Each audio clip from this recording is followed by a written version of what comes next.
Howdy folks, again, welcome back to Channel Train True. Today we're going to shoot the common rules, mistakes, etc. of the competition deadlift. This, if you want to cheat a little bit. So please pay attention because our competition is coming up pretty soon, August 28th, Sunday. Tune in. Let's get to it. Pay attention. Write this down. Potential errors a lifter might make. One could be at the beginning. Pulling out the slack is okay, right?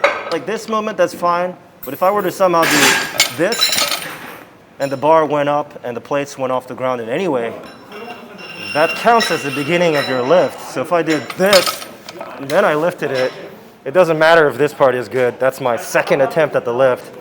So that would be all red lights. Another error on the way up, that would be the down and upward movement. So usually it'll happen like this. You're on your way up, and usually people pass their knee and sometimes have a hard time here. And then they might go like this and lose a little balance and move up and then complete the lift.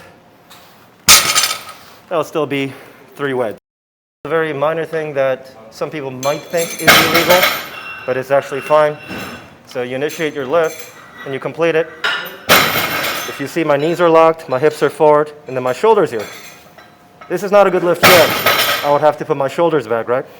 However, in doing this, it might look like the bar went up and down, right? That's okay. So only if it's a shoulder-related up and down, because the shoulders are settling into the sockets, that would be an okay lift. Another common mistake is nicknamed hitching. But according to the rule book, that would be supporting the weight, meaning the barbell, on your thighs, meaning supporting on your thighs on the way up. So I'll try my best to demonstrate. I'm going to exaggerate it a little bit. Okay, so you do the deadlift, and then on the way up, right here, let's say you're going up and up, and then suddenly you go like this, and clearly now it's resting on the thigh. And then up, I'm resting it on the thigh. And then resting it on the thigh, and then I lock it out. That would be called hitching or supporting the weight on the thigh. And even if you lifted it, it would be all red lights. Quick example of how what I'm about to do might look a little bit like hitching, but it would be considered okay. So I'm deadlifting, and then on the way up, here, it might look like it's resting on my thighs, but I'm not using it to support me on the way up at all. I'm locking it out. So although it might have been edging up on my thighs, I wasn't resting it in my thigh. So that would be okay. Another common error on the way up would be you're lifting, but then for some reason, maybe you want to move your foot out a little or do a little side shift. That would not be okay. But if on the way up, you just had a slight toe up or heel up, that's fine.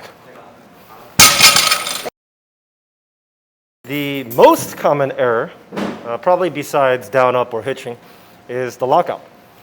So, in order to be considered a lockout, at the top, your shoulders have to be back and your hips have to be forward, and your knees has to be locked. So this would be considered an okay. However, if you end it like this, even if your hips are forward and your knees are locked, this is still not a good lift. It has to be back. Okay, so this lockout issue is probably a little bit more common for those of you who lift sumo style, because as you'll see, the knees sometimes become an issue along with the shoulders. A lot of sumo lifters tend to do a little bit upper back rounding, which is okay. But what often happens is because of that rounding, on the way up, they often have a hard time here. So in order to get a good lift, they would have to not only lock out the knees, but also hips forward and also shoulders back. A lot of sumo lifters end up in this position at the end and they get stuck. Can you do the same and look thing? At the knees. The knees aren't locked either. So again, they have to lock it, hips forward, shoulders back. Not necessarily in that order to get the good lift. Final potential mistake anyone could make in getting red lights is not following the bar down to the floor after the down signal. So let's say you complete the deadlift, and then the ref says down. Says down. Don't do this. Don't slam it. Don't drop it. Instead, you have to follow the way down. So I'm waiting. I get the down command. That's fine. By the way, on the way down, you can jump, especially if you're sumo and you're afraid the plates might crush your toes. Let's say I had a really wide sumo like this. Let's say I want maximum cheating. Oh man, this hurts.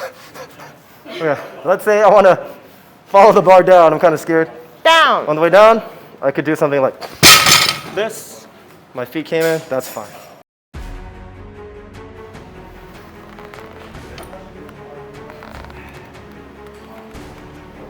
Down.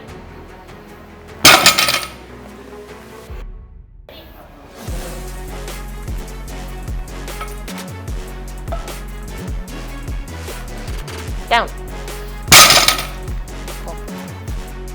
All right, folks, we just got done going over all those deadlift rules. Conventional sumo, doesn't matter. Make sure you pay attention to those on the real day. Let's see white lights all across the board. Everyone, let's have a fun time on August 28th, Sunday. Tune in. See you there. Peace.